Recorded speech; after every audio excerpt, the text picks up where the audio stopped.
My name is Kelly Elaine Navies. I am the Museum Specialist in Oral History here at the National Museum of African American History and Culture. My name is Ashante Green, and I proudly serve as the Creative Director at the Dance Institute of Washington. I am Yolanda Jack, the Manager of Community Engagement here at the Wright Museum of African American History. Kwanzaa is an annual celebration of African American culture that's observed from December 26th through January 1st. Kwanzaa was created in 1966 by Dr. Maulana Ron Karenga, who is an activist scholar and the head of the African American Studies Department at Cal State Long Beach in California.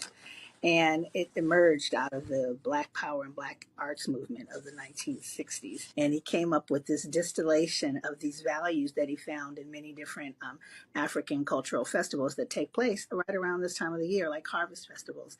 And he developed this idea of this 7-day holiday.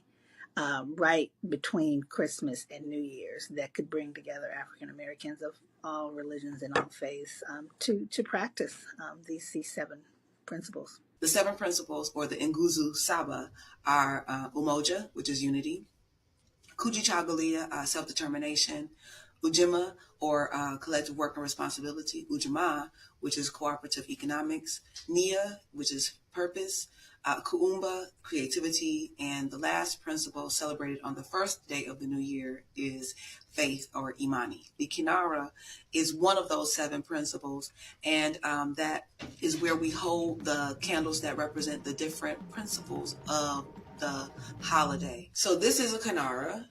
This is also a Kinara. So they can be relatively simple.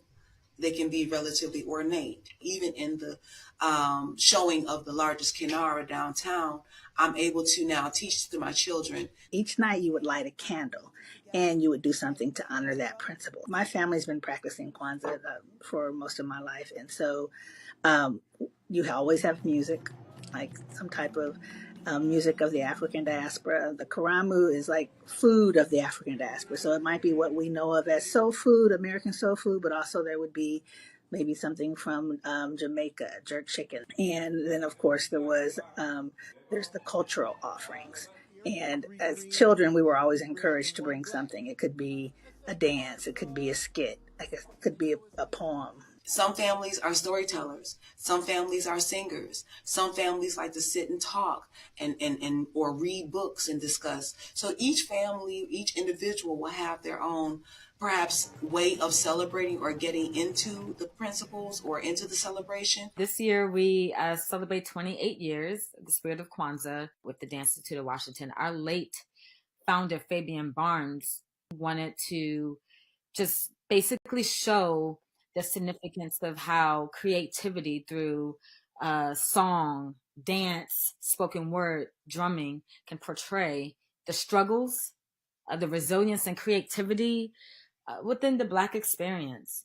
Dance is the tool, it's the vehicle to really drive that message. I do certainly want to make certain that people understand that when Dr. Karenga and the group Us created this celebration, it was to celebrate the best of us. It was to remind us how people in Africa were able to establish the civilizations that we came from when we were taken as enslaved people from the continent of Africa and brought to places like the United States. Kwanzaa is not a religious holiday. So you can have Christians, you can have Muslims, Buddhists, all types of people come together to celebrate the beauty and the struggle related to the history and culture of Africa and African Americans. And it's a time, of course, who doesn't want to come together and eat and have good food, right? Listen to good music, a space where you can remember the past, but also look to the future. It's beautiful to use cultural arts and dance to share that message. And it's important now, and I'll say more now than ever, because we have been in spaces where we were divided. We have been in spaces where we second guessed who we were, where we stood, during the pandemic and so forth. So when you experience the spirit of Kwanzaa, the goal is to leave with a new mindset of how we go about life, how we treat one another. It's used to encourage, it's used to shape, it's used to inform, and more importantly, get you ready for life's experiences. If you are not a person of African descent, a lot of times they feel people who are Black or of African American or part of the African diaspora feel that, well, I can't celebrate it. You absolutely can. But we encourage you to learn about the African traditions, learn about the culture and the history, consider where it comes from, and then perhaps even appreciate the fact that as a part of the human family, just because we are human, we are a part of the extension of the African family, because every human being can trace their genetic ancestry to the continent of Africa. So there is a way that everybody can learn about, engage with, and learn and appreciate and celebrate these principles.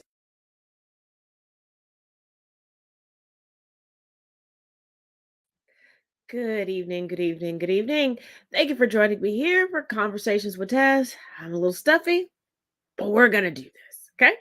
Missed you guys yesterday, but was out on a little history run. Had a little fun with that.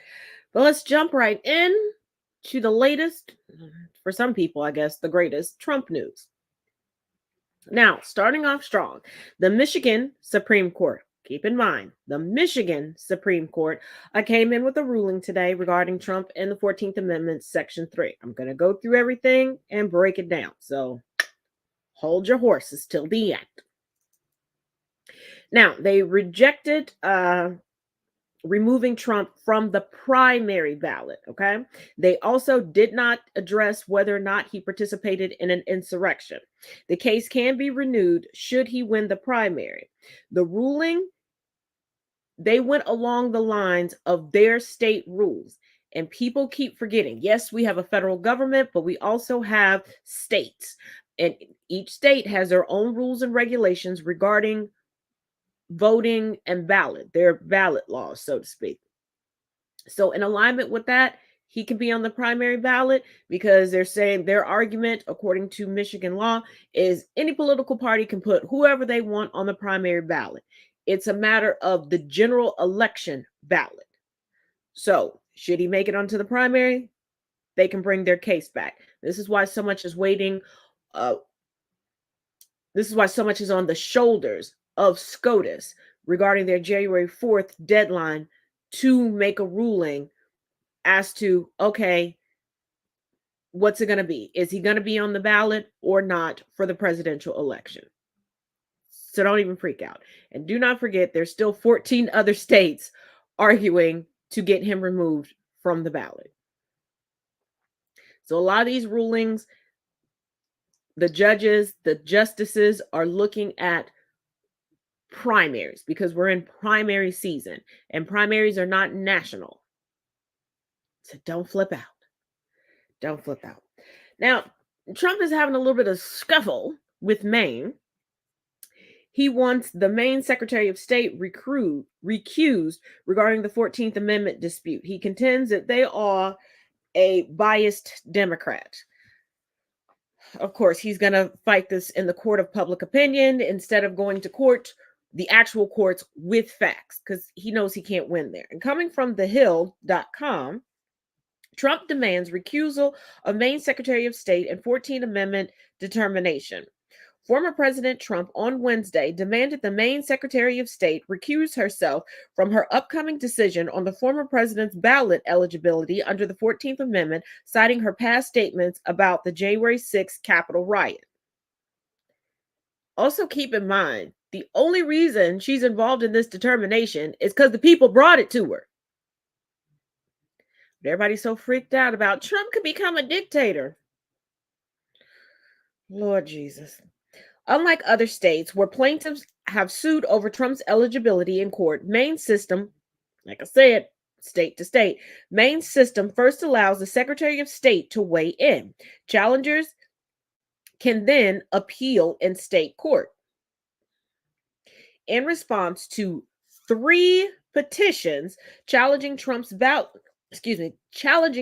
ballot eligibility, Maine Secretary of State Sheena Bellows, a Democrat, is set to issue a decision in the coming days. On Wednesday, Trump's lawyers wrote Bellows a letter demanding she disqualify herself over 3 tweets she previously issued referencing January 6th, including those in which she described the attack as an insurrection.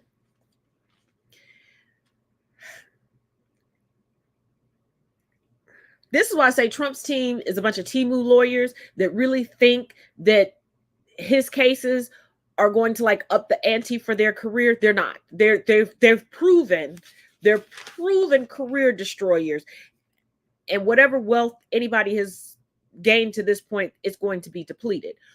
But Trump and his legal team keep contradicting themselves. He said it wasn't an insurrection, it was Antifa and Black Lives Matter and the FBI, but the FBI was under his control at the time. And they said he had nothing to do with it. So why are you concerned about the insurrection? If you had nothing to do with it and no insurrection occurred, but if it was an insurrection, it wasn't us, it was them. The 14th Amendment prohibits someone from holding, and I quote, any office under the United States if they, and I quote, engaged in insurrection after taking an oath to support the Constitution. And I quote, using similar language, the challengers have claimed that the events of January 6, 2021 constituted a violent insurrection and that President Trump somehow possesses a danger from which Maine voters must be protected. Thus, the secretary has already passed judgment on the challengers' core assertions, Trump's lawyers wrote in a letter. Now, remember, Trump's sycophants are like, no, he didn't. Show me where he was convicted of an insurrection.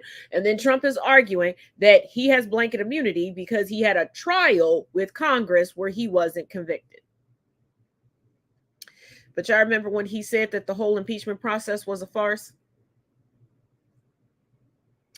Bellows' spokesperson said the secretary is not commenting while the matter is pending. The letter cites two social media posts Bellows issued the day Trump was acquitted in his second impeachment trial, which concerned the Capitol riot. And I quote, the January 6th insurrection was an unlawful attempt to overthrow the results of a free and fair election. Today, 57 senators, including King and Collins, found Trump guilty. That's short of impeachment, but nevertheless an indictment. The insurrectionists failed and democracy prevailed, Bellows wrote on Twitter, the platform now known as X. The letter also takes aim at a post Bellows issued on the one-year anniversary of January 6th, in which she reposted a news report highlighting Bellows' efforts to protect election workers, which is her job. And I quote, 1 year after the violent insurrection, it's important to do all we can to safeguard our elections, Bellows wrote. Challenges to Trump's ballot eligibility have been mounted in states across the country. Earlier on Wednesday, Michigan's top court denied a 14th Amendment challenge, and similar lawsuits have been rejected in places including Minnesota. Once again, they're talking about the primaries. So once we get past the primaries, we can get into the nitty-gritty, but SCOTUS still has until January 4th. And trust me, I'll be waiting.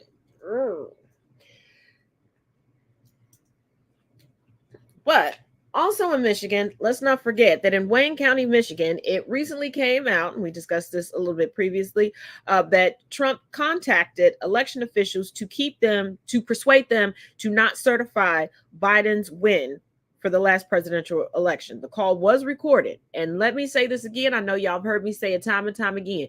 These mofos knew Trump wasn't shit well before they got into his inner circle, because so many people have kept recordings, created recordings and kept them, have kept emails, have kept text messages. They knew to build a case against him. They knew nothing that he put his hands on would succeed. But they're going to ride these narratives until they get rid of him, because I have a sinking feeling. That by the time the first conviction comes around, you're going to see a whole lot of flip-flopping with these narratives. A whole lot of flip-flopping, because there will be no fear of Trump anymore. And for the trials that can be televised, that will be televised, and Trump's base, the Magadonians, really get to see what the rest of us have been seeing all along, there will be no more fear of going up against Trump, because they're not fearful of Trump himself. They're not fearful of combating Trump. A 5-year-old with a limited vocabulary could debate Trump into the ground and make him cry. They're fearful of the volatile base that he has. But once those people, why do you think Nikki Haley is proportioning herself, her fence riding self, the way that she is? Now, in this recording, he promised, as he does everybody, he would get them attorneys. And the RNC chair was on this call as well. This information can be used in the current election-related cases. Trump needs to stop talking. I do not know who he's pissing off at this point, but with all the information that is just coming out back to back to back to back that's being leaked, shows me that people don't want to be intimidated by going to the DOJ, because the Trump sycophant that's going after the special counsel that's going after Hunter Biden for no damn reason at this point, it's obvious somebody on his team, or probably him, allegedly, is leaking stuff. So whoever has this information, they're getting it out. I don't know what Trump has done recently to piss some people off, but they letting the floodgates come out. Now, in the land of, yes, I know we talked about this before, but we're going to talk about it again. Take a look. Wow, so one of Donald Trump's former advisors has said that she believes that Donald Trump is terrified of going to prison. And yeah, sounds right to me. I mean, he screams about these cases all the time, so they're clearly on his mind. Former Trump advisor Alyssa Farah Griffin went on CNN to explain why she thinks this. And, you know, she was asked to try and make sense of Donald Trump's Christmas outburst, where he spitefully took aim at a variety of people, including special counsel Jack Smith and the Department of Justice. She said it's vintage Donald Trump, and it shows that Jack Smith lives in his head in a big way, and he's concerned about the Department of Justice investigation into the events around January 6th. She also said that retribution and revenge is fueling Donald Trump's run for president in 2024, which is of course the truth. I mean, he has said it himself. And she concludes with saying that's the driving force behind the political campaign. As much as his campaign advisors would want it to be the economy, jobs, foreign policy, he keeps going back to the fact that he is honestly worried that he is going to end up in jail, and he needs to be elected president to pardon himself. Again, Alyssa Farah Griffin is someone who spent a lot of time with Donald Trump. She was in the Oval Office with him, giving him advice on the decisions to make. She knows Donald Trump, and Trump is clearly terrified of going to jail. I mean, look, Donald Trump is facing over 700 years in prison. He is terrified at the possibility that he'll be spending the rest of his life behind bars, and even his own former advisors are saying that.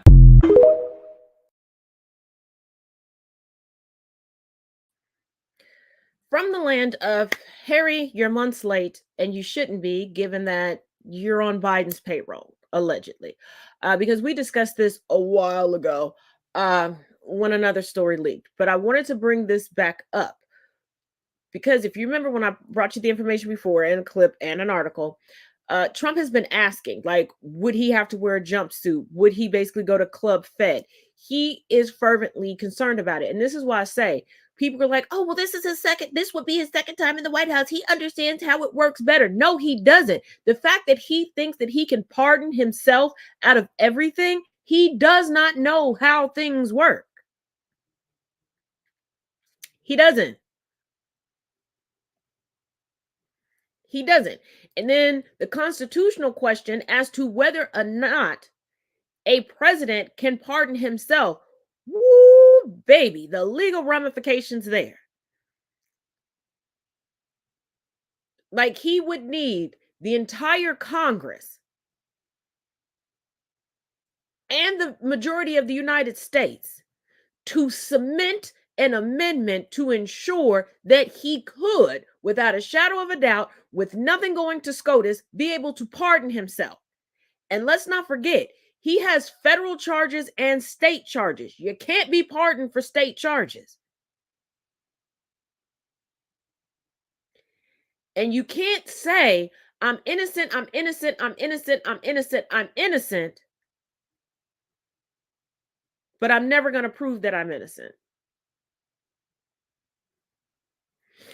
That's not how that works. That's not how any of that works.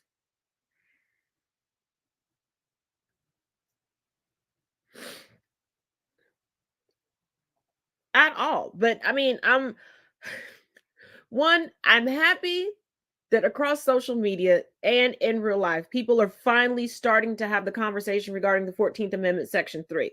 I need people to catch up a little bit and stop acting like this stuff just started to happen within the past couple of months, because that's not how the judicial system happens. And I'm really mind blown that people are so pissed off at how slow things are going regarding the Trump cases, but think some way, somehow, election cases are just I need y'all to stop watching so much Law and Order and NCIS. For the love of God. And a lot of times you're used to swift trials because there's evidence being hidden. There's tampering with evidence. There's a lot of biases in it. The judicial system was to work fairly, not swiftly.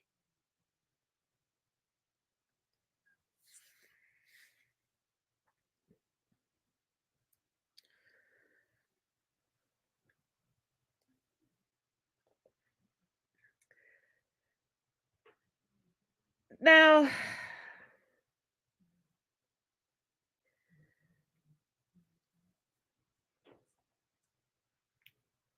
yeah, the system is extremely slow, but people watch these television shows and they're so used to, especially minorities, being pushed into pleas and pushed into this, that they think if it is quick, something's wrong.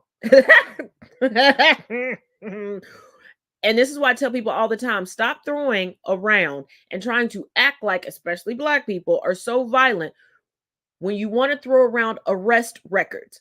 Give me convictions and give me exonerations.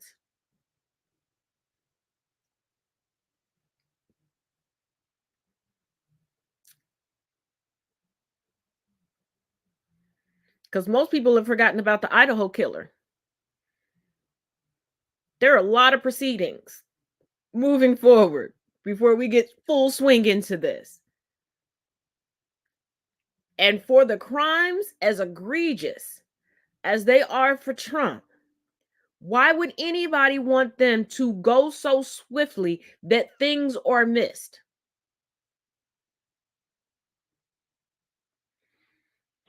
Boxes upon boxes upon boxes of documents that we know about, that we can confirm that he took, have to be gone through. Video recordings, audio recordings, text messages, social media posts, emails. And let's not forget, he was a fan of faxes as well. Recorded phone calls from the White House, from Air Force One. That's just one case.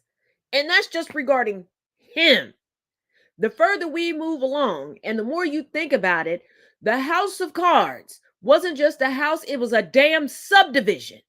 Because everybody thought that they were going to get this big comeuppance.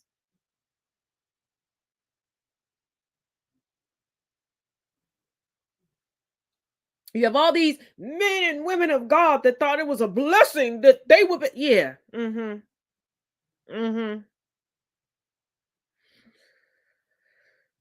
If it's a blessing, why'd you have to steal it?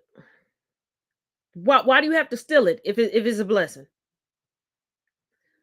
So I need people to stop going, it's going so slow, it's supposed to. It's supposed to. This ain't your teenage hookup in the back of the F-150. Y'all remember the tortoise and the hare. Slow and steady wins the race.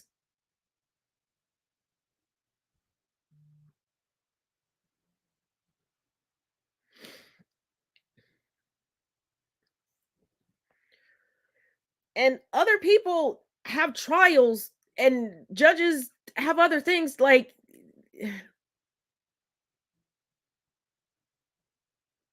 think they're just going to clear out everything and be like, oh, Trump's trying to delay stuff. Come on. Because if you needed to get into court, how happy would you be if you got a letter or a call from the court? Hey, I know you've been waiting a year and a half to get this finally settled, so you can get on with your life. I don't know how long we're gonna put you on the back burner, but we just pick you up and send you over there because Trump. No, this ain't the Cosby Show. Everything will not be wrapped up in 30 minutes or less. Actually, 27 minutes. Now of course, we got to visit Israel and its thought process. Here we go. We are the chosen people. Who are you to tell us what to do? Who are you?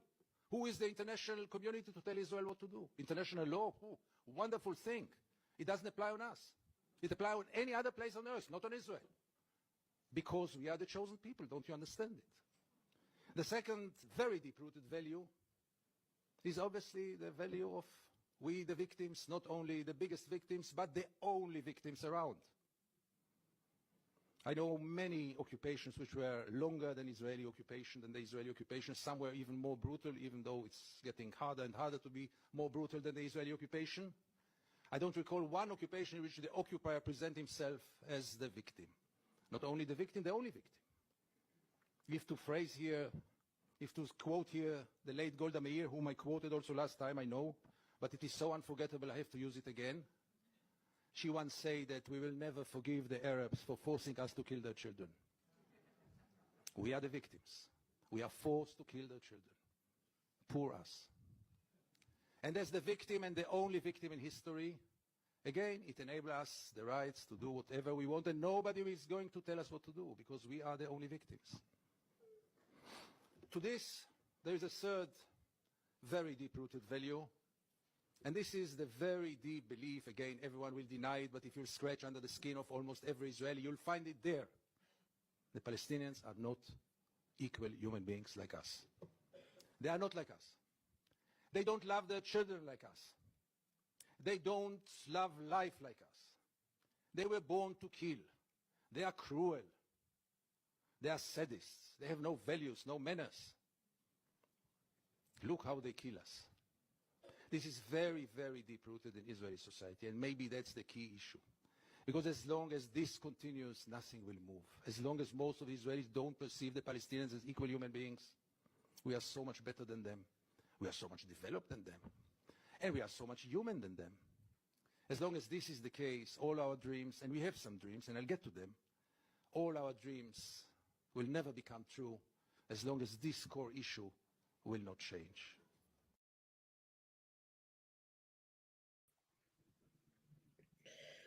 I'm going to say something. I want you to hear me out. I really, really, truly want you to hear me out.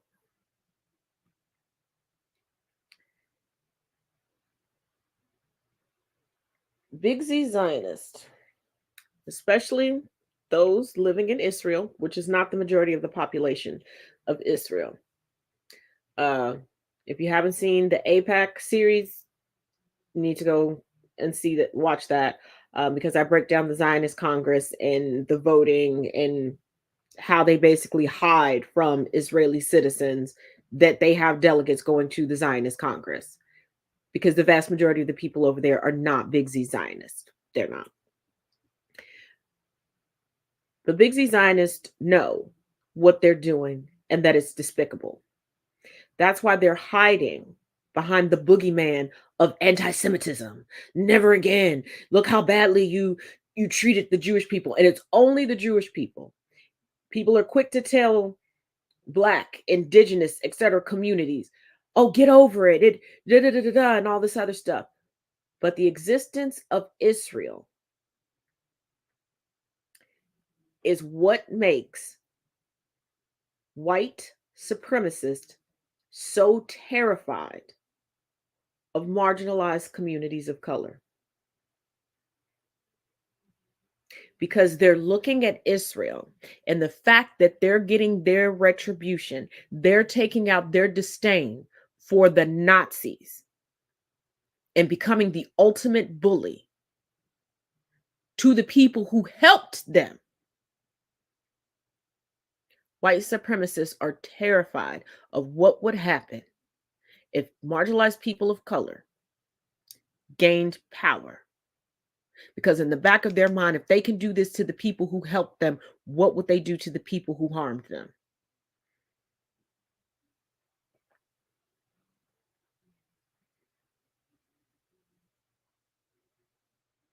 This is why they need that coalition. Yes, capitalism plays a part. Yes, it does. But the biggest thing that fuels capitalism really isn't the money.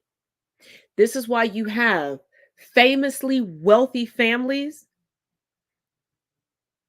that develop generational psychosis out of fear of becoming poor, out of fear of the poors catching up to them.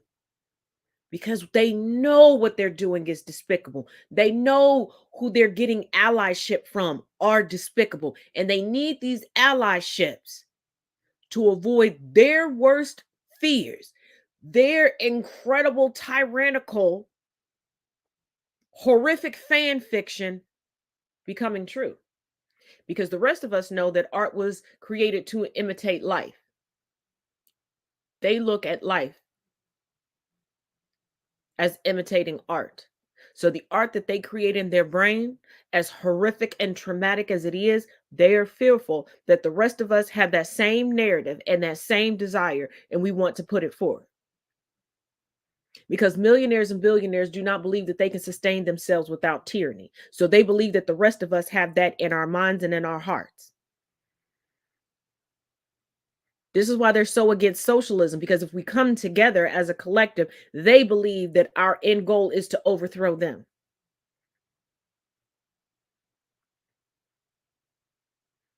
So if we help Palestinians, if we help the Sudanese, if we help the Yemeni, if we help the Lebanese, if we help the collective continent of Africa in their mind, dear God, we already know we're the global minority. They were already shooketh when they could no longer lie to us and act as if they were the global majority. Because United States white supremacists act like the United States is the whole fucking world. In their mind, we would eliminate them. Hence their great replacement theory and all of these mandates they must put out, and we have to adhere to it. Fear, fear, fear, fear, fear. If they could do this to who helped them, oh my God, we've never helped them. What would they do to us? Well, we're just like, we want a fair shake. We want a fair shake because right now, you're caught between a rock and the grave. It's not even a rock and a hard place anymore. It's a rock and a grave. Because you have to work to barely survive.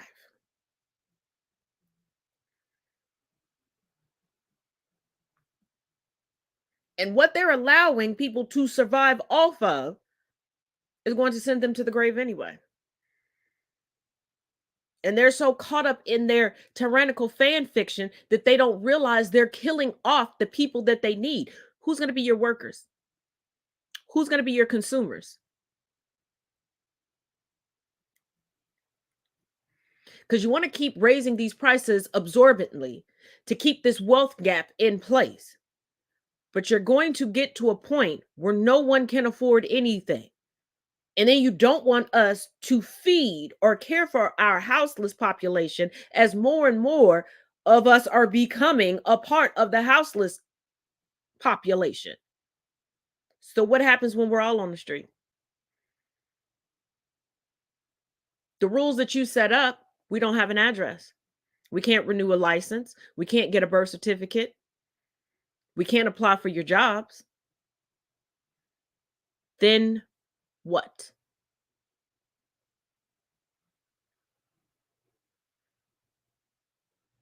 The chaos that will ensue because of desperation and the ultimate survival mode is way worse than believing that Black, brown, indigenous people of color want to do you in of all the atrocities you deny were ever done, that are currently done. It's easier to tell the truth and allow people to live. Because you're hoarding all this wealth and then giving to one another free shit. You're telling all of us socialism is wrong while you're utilizing socialism for you to exist in front of our faces.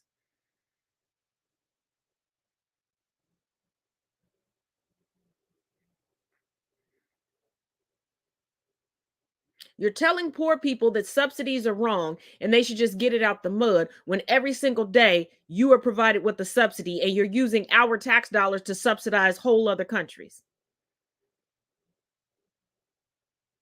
And given that you're taking our educational funds and sending them to other countries to properly educate them, what do you think is eventually going to happen to this country? See, the problem with racism, bigotry of any type of ism, any type of phobe, is that they never look long term. They look short term. This is why the South has never recovered from the Civil War. They didn't look past anything.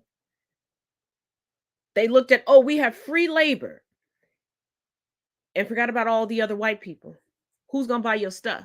You're not paying black people, so they can't get anything from you. You're not really hiring white people, so they don't really have money to get anything from you. You're not properly feeding these people. You're beating them, and you're making them susceptible to disease. You had to end slavery because you were going to kill off your equipment. They don't think.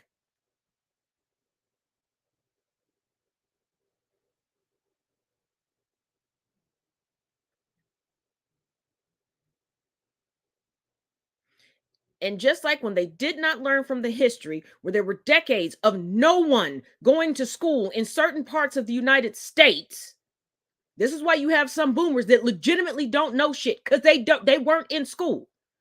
That's why I have zero sympathy for, well, my kids had to go to school online. They still could go to school. You're doing it again. You're going to have a whole nother generation of people because you're taking books, you're taking education out. And where are we going to be? Where are we going to be? You have people right now that cannot do simple math. They tell you, hey, your bill's $197. You give them $2. If the computer is down, they don't know how much to give you back.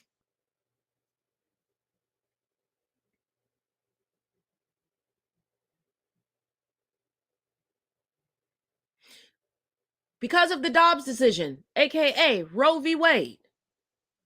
There are places that no longer in medical school want to teach how to perform an abortion. So you're going to have a generation of doctors. Should you have a miscarriage? Should your friend have a miscarriage? Should your doctor? They're not going to know what to do. Then what? If all of the uterus bearers cannot get proper care, where's the next where's the next generation going to come from? They do not think long term. They think out of fear and very, very short term. And not even well short term.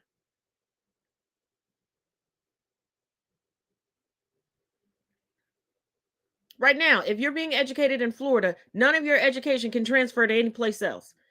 If you wanted to go to Georgia Tech, so sad, too bad. You thought you were getting into Harvard because you thought you were smart? Good luck, Chuck.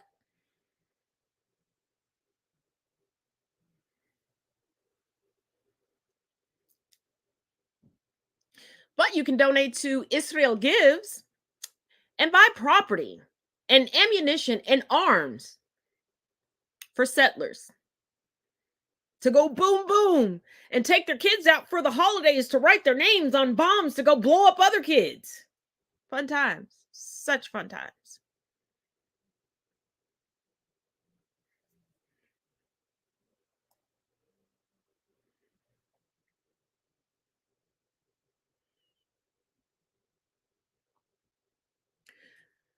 But we joke about certain movies.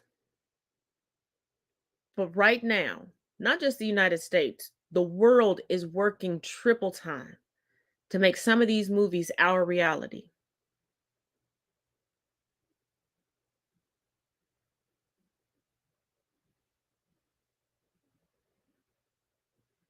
Because all of these careers that people want to talk down on people about, and oh, just get a better career, because you don't understand.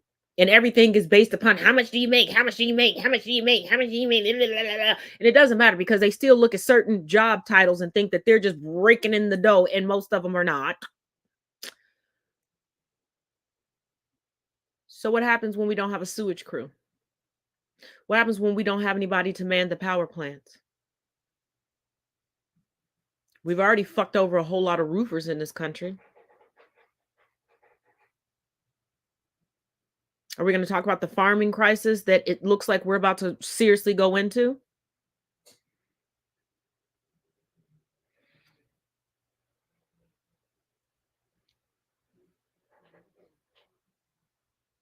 All because some people are afraid that they're spackling the foundation of systems of oppression. If they stop spackling it, that they will lose their life. And all these good old boys are racing over to Israel to, just suckle at the teat and just put forth all of their allegiance and alliance, because they're used as propaganda. They're not really hitting the front lines.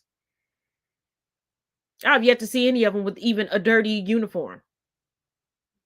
But isn't it funny that they can't sign up for the U.S. military? Because they don't really want to fight. They don't want to be in combat. They just want the uniform, some pictures, a few videos, and the ability to make up some stories and come home, and they think they're going to get some cooch or some badussy off of it. That's it. And it doesn't matter in 20 years that there'll be no one to take care of them when they're old and decrepit and falling the fuck apart.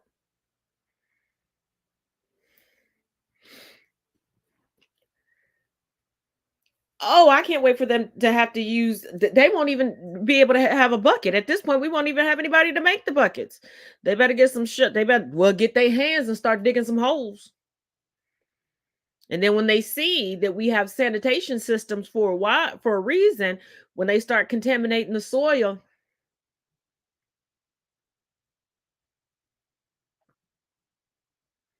they don't think things through at all.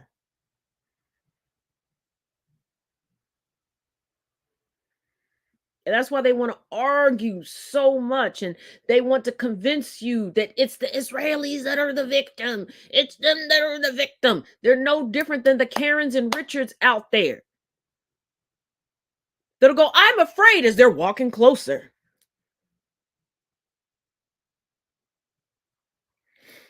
And corporations. What are you going to get? You will fire an employee who is 5 cents short on anything. You will fire an employee who you feel takes too many bathroom breaks, but you will continue to lose millions every year for placating into Karens and Richards that you know their sole purpose is defrauding your company. The Karen and Richard epidemic is because of corporations. You want to bow down to them over your employees and subject your employees to harm and violence and disrespect for you to lose money. You're talking about we need to keep a customer. Customers spend money. They don't walk away with your money.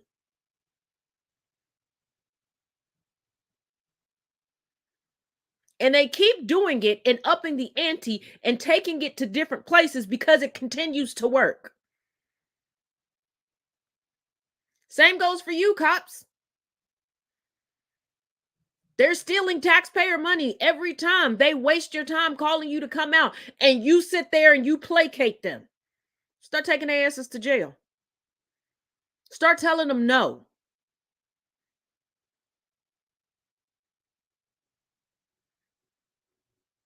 Because the same people that are like, but the customer is always right. Yeah, in the case of taste. Or just, just let them be. Are the same ones that'll be like, oh, beat the hell out of that kid. Why can't they?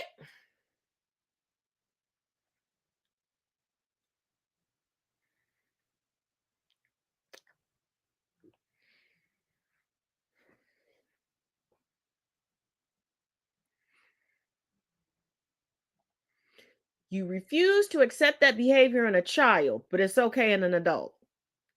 Kiss my ass.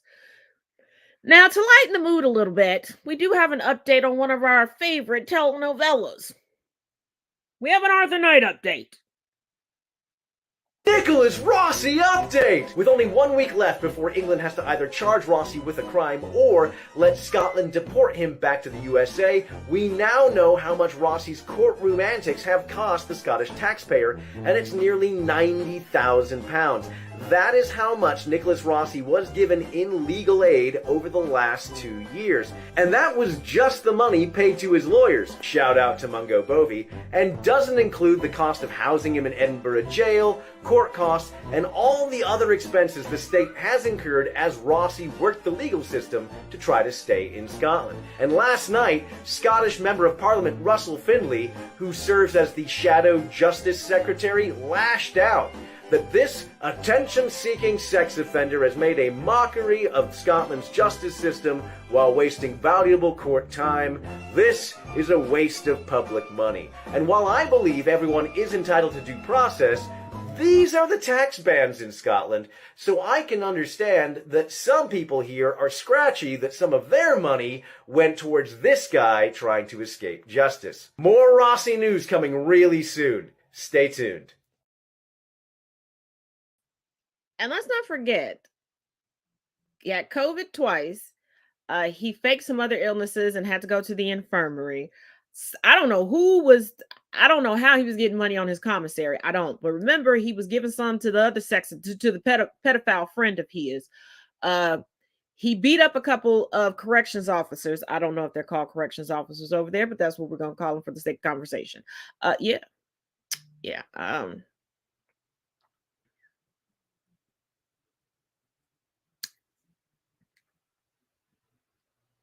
Go ahead and extradite him. I'm pretty sure. I'm pretty sure some of the people on the cell block waiting for him. I bet you he'll get up out of that wheelchair real quick, because he gonna have to tussle for his life. Okay, he gonna get the ultimate skippity. They will beat every pound out of him, pound for pound. Yeah, Mungo Bovey. I feel like Mungo Bovey needs a TV show. The Adventures of Mungo. And my heart also goes out to Mungo, because Mungo tried to properly defend him, but he couldn't. Your client is arguing with you in court, sir. I know Mungo wanted to just turn around and slap the shit out of him a couple times. Or maybe that was just me. Maybe that's just me. Maybe a little bit. Maybe that was just me. You know what? We need to take the Shaman of Shenanigans and Mungo and put them on the show. Do it like what was that? The Amazing Race. Give them a destination to find. And no, this is not Starbucks. It's Speedway.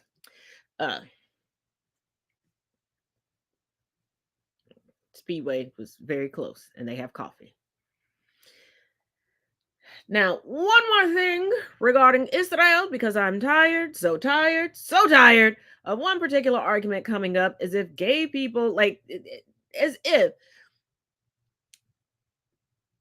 the two-spirit LGBTQIA plus community does not exist around the world. I'm so tired of this argument, so take notes. Do you like gay weddings? You know, the fun kind without straight people? So does Israel. That's not true. Israel does not allow same-sex marriage. Nope. In fact, does not even recognize gender assignment. Nope. In fact, they've been rejecting petitions to change that as late as 2017, leading to gay people having to find loopholes in the system to have their marriage even recognized. And the loopholes that Israel recognizes any marriage performed abroad, so gay people have to go and get married abroad in order to have it recognized in Israel. But did they really recognize it if until the genocide started happening, they didn't even let partners bereave if they were gay? But if you're one of those people who's gonna say, well, but it's not recognized in the Palestinian territories either. The law that exists in the Palestinian territories prohibiting same-sex relationships was implemented by the British. And as soon as they gained some independence in 1950, they removed that law. Okay, so as early as 1950, it was completely decriminalized to be gay in the Palestinian territories. Did Israel follow suit? No, it was still a crime to be gay in Israel for decades after that. And this is for the conspiracy theorists out there. Earlier this year, it must have been like spring or summertime, I was discussing this with a friend of mine, and there are plenty of pages showing resources on how the decriminalization of same-sex relationships happened in the Palestinian territories, and that is completely gone. This is what comes up first, and it's a pretty dummy article because it leads with this sentence. even though it does talk about how it was decriminalized in the 1950s. Why is this sentence here for? But when you search LGBT rights of other countries are pretty terrible toward queer people, it starts with straight facts like this, not what looks like an opinion piece. Anyway, I was pretty sold on this redemption video until they started lying. Why'd you have to do that? Because it wasn't a redemption video. It was just more propaganda. And it was propaganda that was geared specifically towards white women.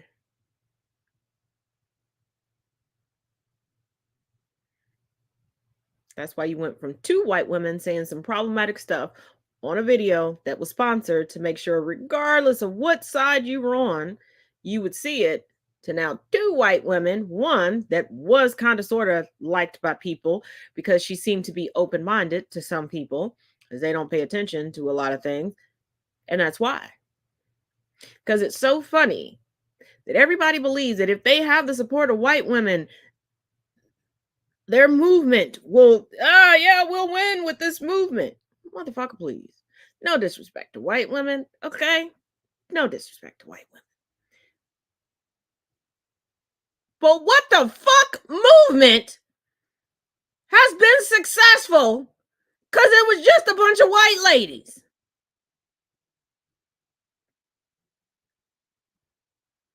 Like, I really don't know why so many people focus on the one fucking demographic that rarely does shit for anybody's benefit other than white men. The one demographic that'll look at you and be like, yeah, I'm on your side. Get in the voting booth or join a group that's contrary to all that shit. The one group that will tag along with everybody else's movements and then at the finish line, just put their big toe over the finish line and go, I conquered this for us. The fuck? The fuck?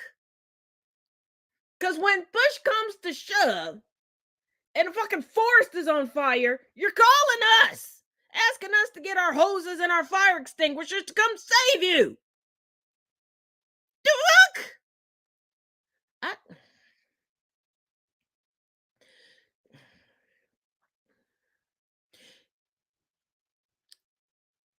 Performative activism must really pay well. That must be why it's so popular. It's got to pay well. It's got to. It's gotta be putting a good chunk of change in people's bank accounts.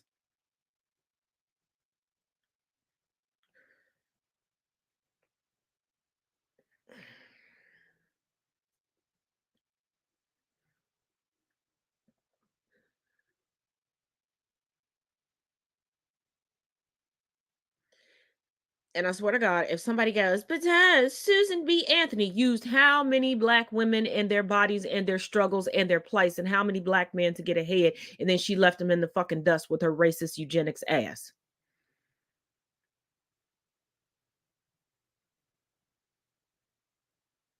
I said what I said.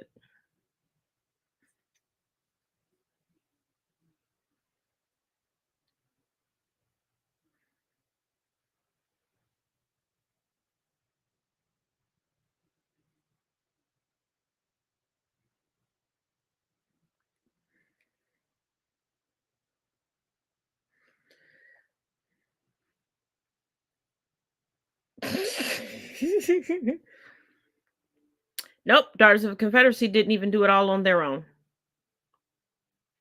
They didn't.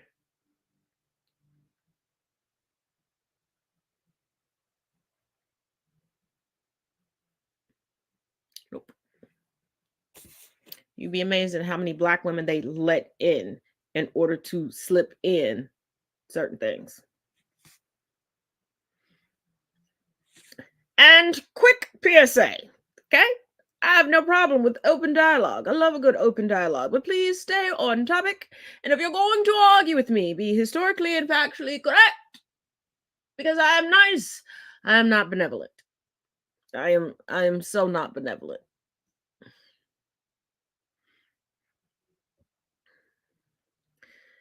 And stop going from platform to platform trying to report my shit.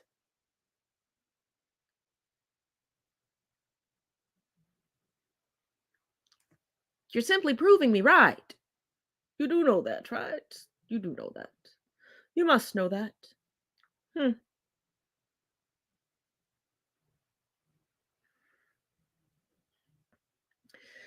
Now, once again, thank you for joining me here on Conversations with Taz for the Wednesday Wind-Up. Our favorite resident Ginger, as well as Mona, will all be back next week. And I will see you all tomorrow. As always, make sure you check out the links in the description of this video. And if you were entertained, if you learned anything, please share with a friend or bring a friend with you tomorrow.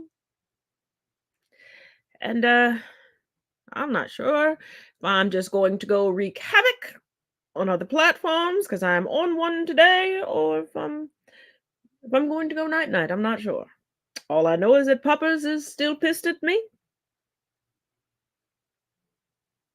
So I don't know what I'm going to find when I go upstairs. Probably something of mine that's hidden, or he's laying upon all of my pillows. Probably the latter, because he's petty. But as always, H1 T1, H1 reach one. Y'all be good, or Miss Miriam good. I don't know. I don't know